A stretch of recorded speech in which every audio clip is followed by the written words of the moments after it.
di situ sambil tarik nafas, sambil taruh nafas, saya ingin menghilangkan rasa takut yang mengacau pikiran mereka. Akan dia mengumpet di situ, itu suaranya serigala semakin keras, semakin keras, semakin keras. Seakan-akan serigala tersebut semakin mendekat, semakin mendekat. Kemudian si Daus tangannya tanpa terasa memegang-megang sesuatu yang agak aneh. Terus Pak Daus ngomong, "Pak Saroni, kamu bau-bau amis ya sih?" "Ya, saya bau amis." "Ini sarung kamu Pak Saroni di belakang ini." Dia tangannya masih menunjuk ke belakang sambil megang-megang sesuatu. "Ini kok ada kemul-kemul, apa ini Pak Saroni di belakang saya?" Paling sarung kamu mungkin."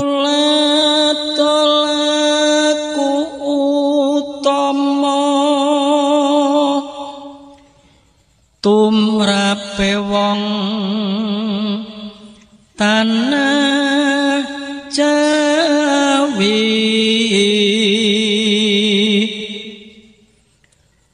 wong agung ing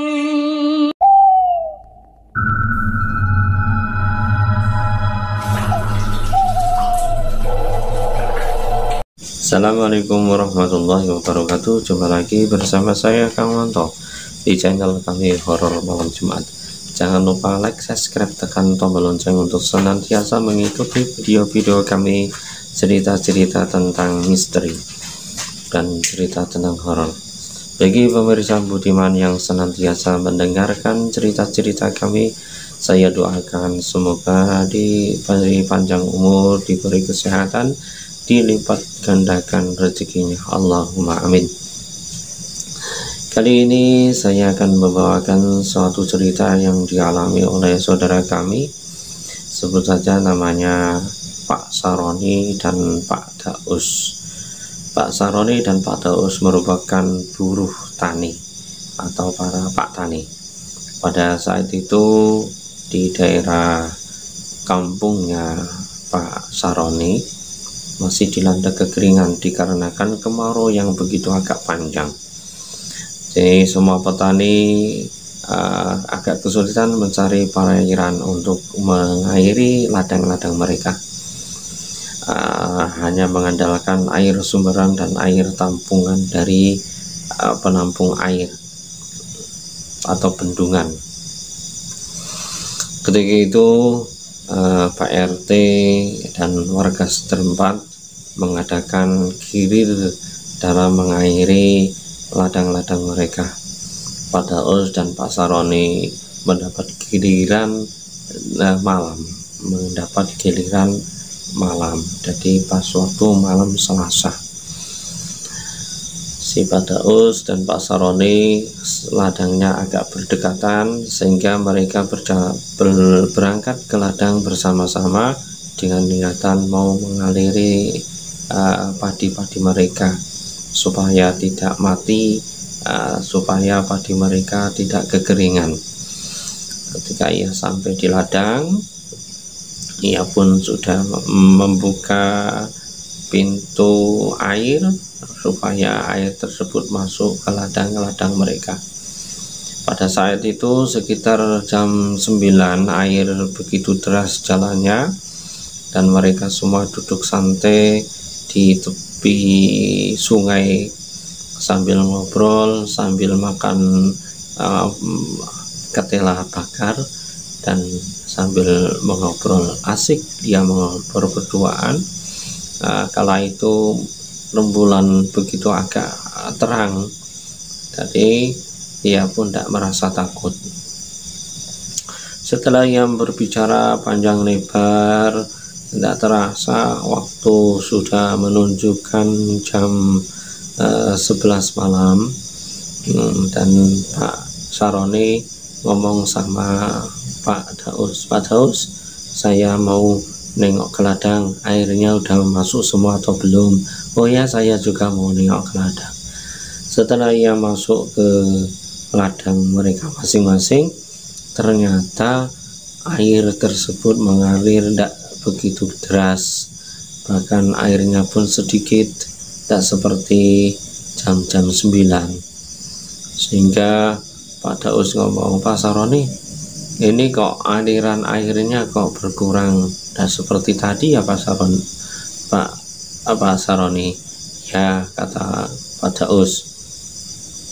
Nah, terus Pak Daus ngomong, ayo gimana kalau kita telusuri aliran sungai ini, mungkin ada yang memutus aliran sini dialihkan ke lain tempat.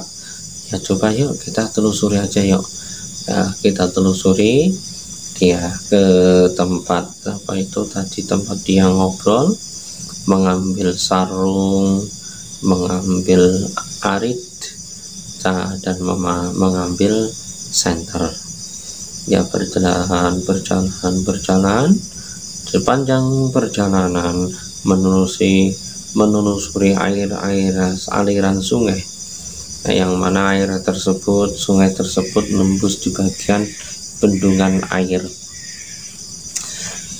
melintasi ladang-ladang dan melintasi pepohonan yang begitu rindang dan begitu sepi.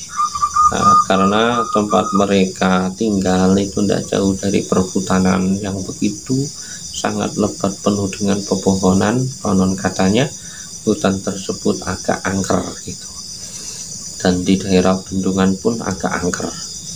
Namun mereka berdua tidak begitu memperhatikan hal seperti itu.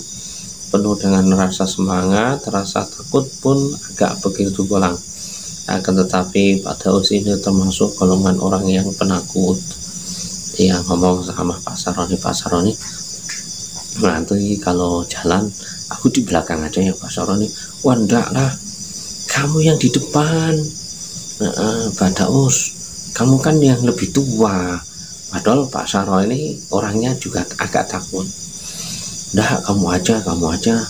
Wah enggak apa-apa, kamu Pak Daus yang di depan, orang tua, aku di belakang sambil bawa senter, kata Pak Saroni. Ya udah, nanti tak senterin. Kalau ada ular atau ada apa-apa, nanti tak senterin, tidak apa-apa Pak Daus, kamu depan, aku di belakang. Setelah itu memutuskan berjalanlah mereka berdua. Nah, ketika ia berjalan mendengar suara kurusuk. Pak Daus ini loncat, agak ketakutan. Waduh, ada apa tuh? Nah, terus si Pak Saroni ngomong, jangan takut Pak Daus, orang tua kok takut. Coba disenterin. Ternyata di situ hanyalah terenggiling, hewan terenggiling yang masih aktivitas mencari makanan. Nggak lama kemudian terenggiling itu lewat, hilang. Terus ia melakukan perjalanan lagi menuju ke sumber air. Yang berjalan melintasi suatu pepohonan yang begitu rindang. Si Pak Saroni itu ngomong sama Pak Daus, aku kok agak merinding Pak Daus lewat sini. Wah, kamu ini jangan nakut-nakutin, kata Pak Daus.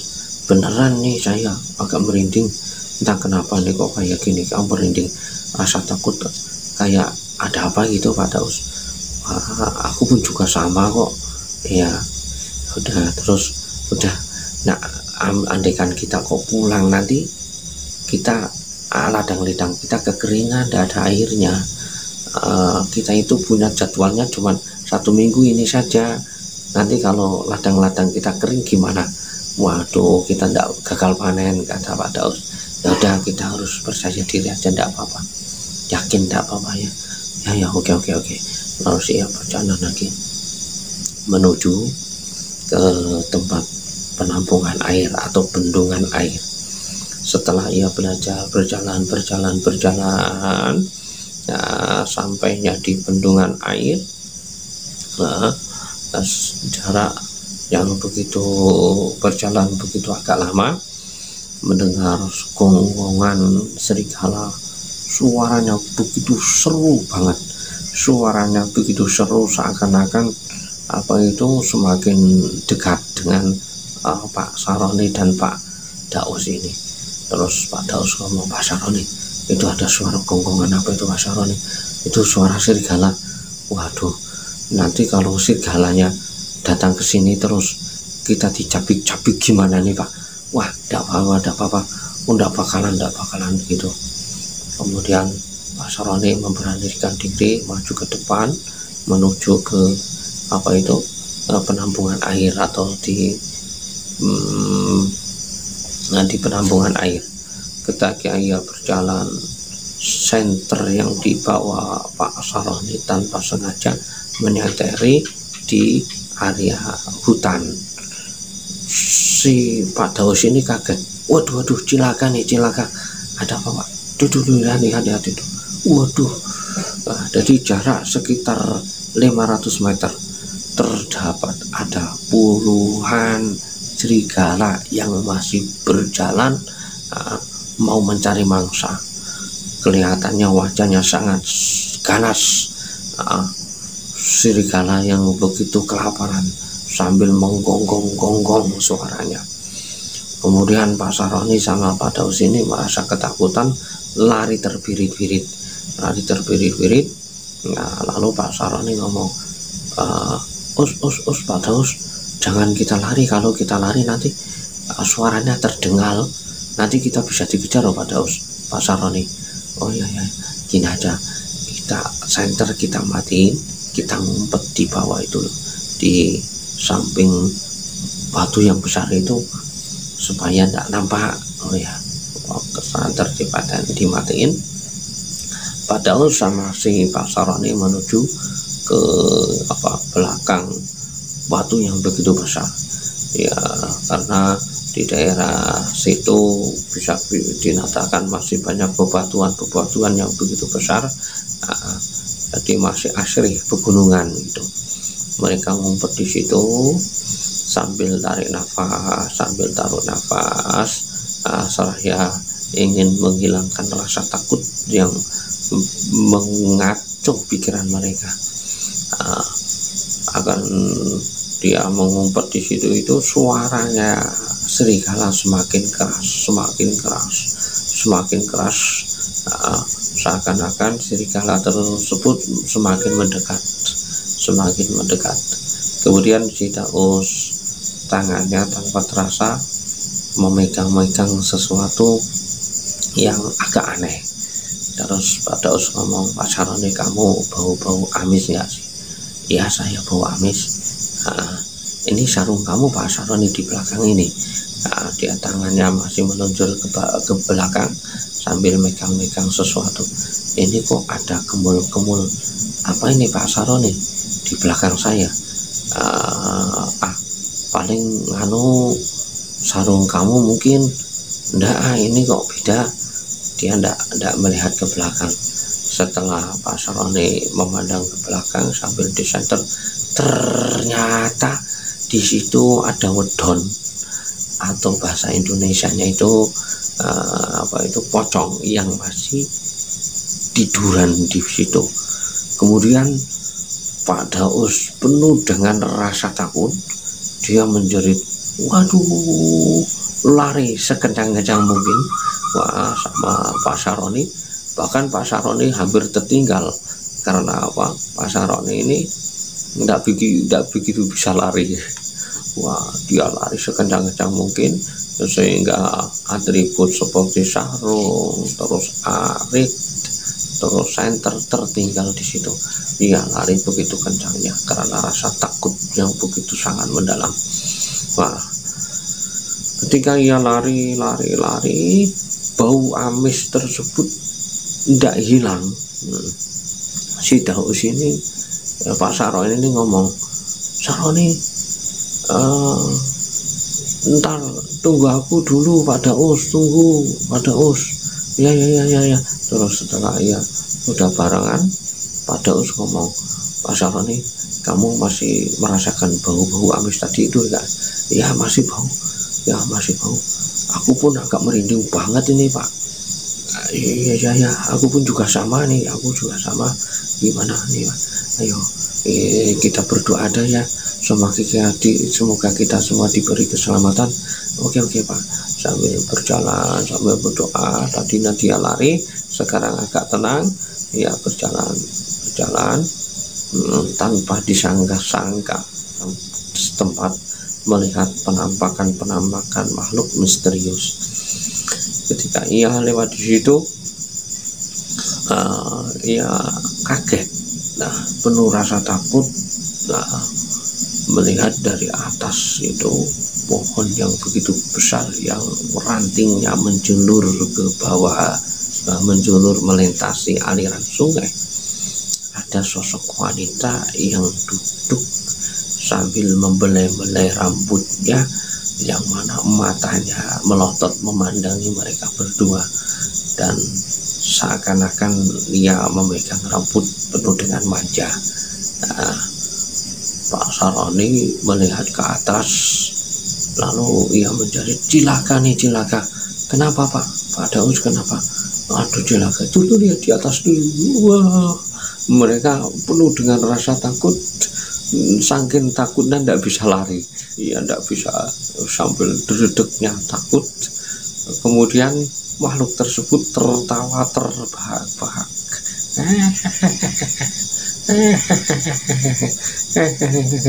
Kemudian Pak Saroni sama Pak Daus berpelukan sambil berdoa, ya Allah ya, berdoa sebisa mungkin, berdoa sebisa dalam. Kemudian alhamdulillah makhluk tersebut hilang, dan Pak Saroni sama Pak Daus bisa melangkahkan kakinya menuju arah pulang.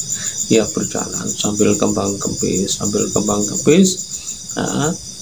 Sesampainya di tempat ladang mereka, air pun sudah tidak mati, airnya berjalan lancar. Alhamdulillah semua ladang sudah terairi dengan penuh. Melihat jam pun di HP sudah menunjukkan jam 2:30. Mereka memutuskan kembali ke rumah masing-masing, walaupun ia masih menyimpan misteri, masih menyimpan rasa takut yang mana terhantui oleh sosok-sosok makhluk yang begitu menakutkan. Semoga ini cukup sekian cerita ini. Ini merupakan cerita nyata yang dialami para petani yang dulu masih mengaliri air ke ladang-ladang mereka. Semoga bisa jadi inspirasi kepada kita semua. Wassalamualaikum warahmatullahi wabarakatuh.